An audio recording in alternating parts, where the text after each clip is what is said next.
Welcome back. Communication is important in everyone's life, in business and in personal relationships. We all do it, but some have a flair for it.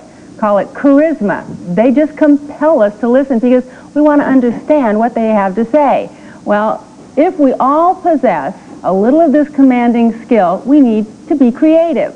And yes, we all can be, according to author Ray Anthony. He joins us this morning to talk about his newest high-octane fuel to rev up your communication skills. Welcome to you. Thank you for joining us. Thank you, Kathy. You've gotten two books that you brought in this morning. One is High Octane Selling, and I believe that that's the one that you've most recently written, and also Talking to the Top.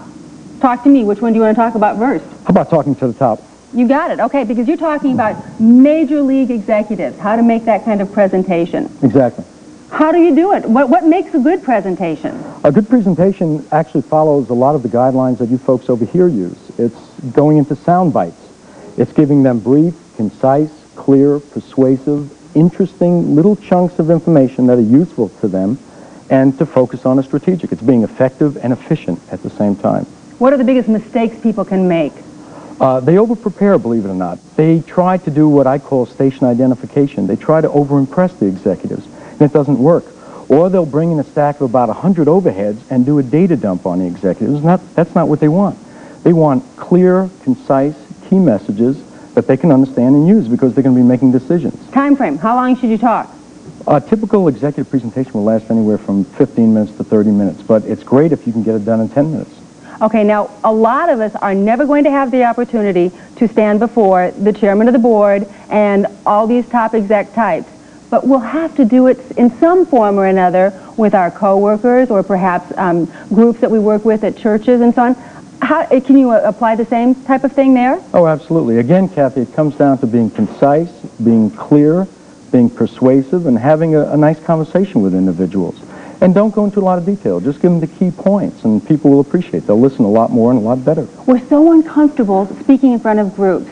Do kids learn this in school, or should they? I think they should. I think what it takes is just practice. The more you do it, the more comfortable you feel. You're always going to be nervous. But the thing is to control it and to get away from it by practicing more and more. Okay, now when you talk about creativity, I think about how technology has just really almost taken over our need to perform. So how do we merge with this high-speed internet and still use creativity? That's a real key issue. And as a matter of fact, people don't know yet how to do that. But we know that it's critical to apply creativity to the technological process. There's so much information right now. As a matter of fact, we're doubling information every 20 months. But the real key issue is how do we creatively apply appropriate information from the data that we're getting? All right, with just a minute to spare here now, tell me, the person at home who's in a slump, how do you get them to get creative? First of all, take more risks. Secondly, don't be afraid, believe it or not, to make a fool out of yourself, because sometimes there's a razor-thin line between making a fool out of yourself and being a creative genius. Number three, just start with small creative ideas every day. Just do it like the Nike commercial says. Practice. Absolutely. Ray, thank you very much. Your books are fabulous. I've enjoyed very much both of them. And the pictures, at a glance, give the meaning, and they do it with humor. Thank you, Kathy. Well, I appreciate it. Well, that is all I have creatively. Sandra, Terrence. Okay. Thank you very much, Kathy, and I say that in my most persuasive voice. Yes, and that was very clear and concise. So let's get to the point. Home repair buffs, stay with us.